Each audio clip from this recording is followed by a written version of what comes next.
what do you want to see as the resolution to this? Do you want them to give a public apology? Do you want them to contact you?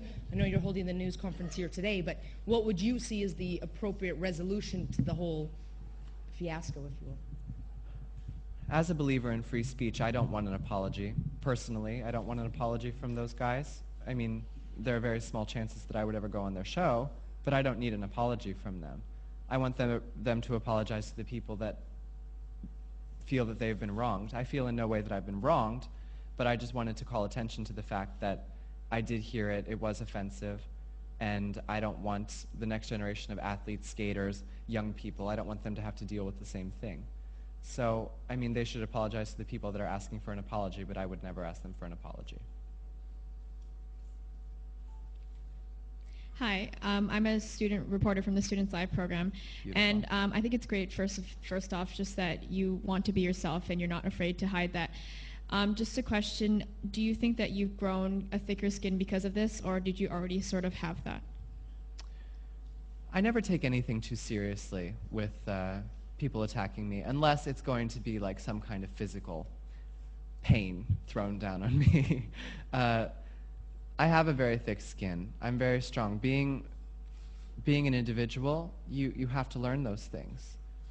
Whether you're rocking a plastic dress when you go out in the morning or a three-piece business suit, I mean, you have to own every part of that. And when I wake up every morning, I get stronger and stronger, just with the conviction that I am doing what I'm supposed to do. I'm living the life I'm supposed to lead.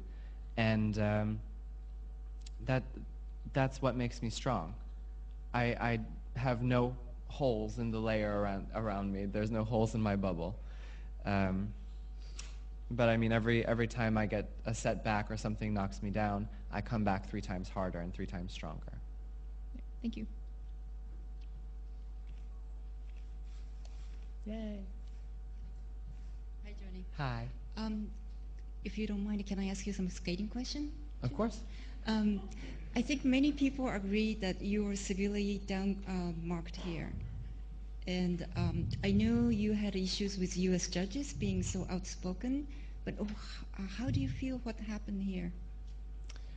You know, I really had some time to think about it. It's been about a week since the free program, and I just was thinking everything more that I could have done to achieve a better result, to get better scores, and there's nothing. I skated 2 fantastic programs for me. No, they didn't have a quad in it. No, they weren't quite as difficult in some ways as the other skaters. But what did I do? I mean, nobody wants to skate 2 of the programs of their lives and lose to people that fall down and make mistakes, big glaring mistakes. The judging in figure skating has always been suspect. It's not a new thing with me. There's always been something to contest. There's always somebody that someone likes more, and that's part of the sport. It's part of the sport that I love, and it makes it interesting. It makes it fun. But when you're on the receiving end of low scores, it's not nice. I mean, there's nothing more than I wanted from Vancouver than to skate well and to take people on, to put people on my planet while I was skating. But when I finished, I realized, you know what, Johnny? You're stupid. You really wanted a medal. Bad. You're an athlete. That's what you came here for. And you know, a medal definitely would help me sitting here for so long and enjoying the spirit of the Olympic Games. But with the judging, I think there's a lot. I mean, it's the same kind of as these reporters. There are people judging me that are many generations older than me. My face is splayed out everywhere for them to see, sometimes talking about things they don't understand, sometimes doing things they don't approve of. And in some ways that can hurt me. But in no way do I take anything back. Do I regret anything? Would I change anything about me and my personality just for people to approve of me? That's not something that I seek. I wish that my marks had been better and that I had won a medal, but it wasn't supposed to happen, so I can't cry over it. I can't be upset over something I can't control. And can I ask your opinion about new Olympic champion without quad? You know, there's been a lot of talk, and I have heard a lot about this, and as somebody that didn't do a quad, I completely am so excited that Evan won without a quad. I think he did an excellent job. He works very hard, and he deserved what he got. I did talk to both Yevgeny Plushenko and his agent yesterday, and Yevgeny today. We practiced together. And I asked him, I said, well, what's up? Why is everyone being mean to you? What'd you do? And he said, you know, Johnny, it was taken completely the wrong way than what I meant it. I wanted it to be a message that I felt like a quad is needed for the progress of men's skating. I feel like the future generations of men's skaters should be doing quads. And I felt that I was one of the strongest competitors here because I did one. He in no way was attacking Evan. He didn't want to say anything about Evan. And he just wanted his opinion to be heard, and it came off the wrong way.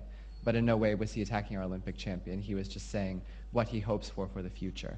And I hope the same. I hope more kids will try quads. For me, it's something that's very difficult to do. It's not something that I can rely on every time that I do it, so I didn't do it. And it's the same for Evan. But you know, I think it's great that skaters are getting rewarded for everything that they do well. And if that's with or without a quad, if you deserve to win on that day, you'll win that day. Thank you. Hi, Johnny. Patrick Dell, the Canadian Press. We want to know what your lasting impression of Vancouver and the Games will be when it all wraps up on the weekend. For some reason, when I was younger and competing, I kind of lost that big, sparkly eye thing when you go to a competition and to a different city, when you're just like, I kind of lost that a little bit because I was here to do a job. I was here to skate and to work and to fulfill an objective. So as far as the competition goes, I'll remember that I did my job. I did something incredible. I did something amazing for myself.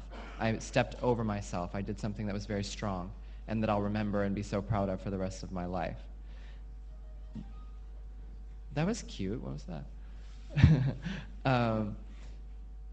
With Vancouver and the whole Olympic experience, I've found that it's been a great host city. Everything is so green and clean and beautiful. There are fans running down the street all the time.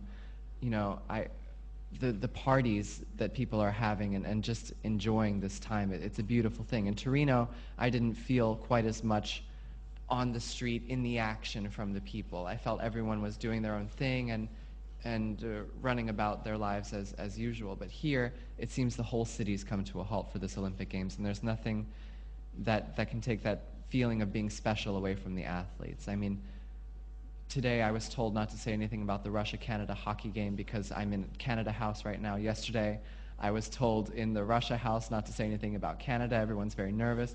And just that in itself, to have the whole city and everyone everywhere rooting for their team or their skater or their athlete, it's a beautiful thing, and that's what makes Vancouver such an amazing host city for this Games. Everyone is in love with this experience. Everyone is in love with that the Games are here. Well, most people. I did hear about a protest of sorts, but most people are just excited for this experience and excited to be here, and that's something that for somebody that doesn't get the googly eyes over competing anywhere anymore, it's something that I'll always remember, and that will give me goosebumps, hopefully until I can't remember what my name is.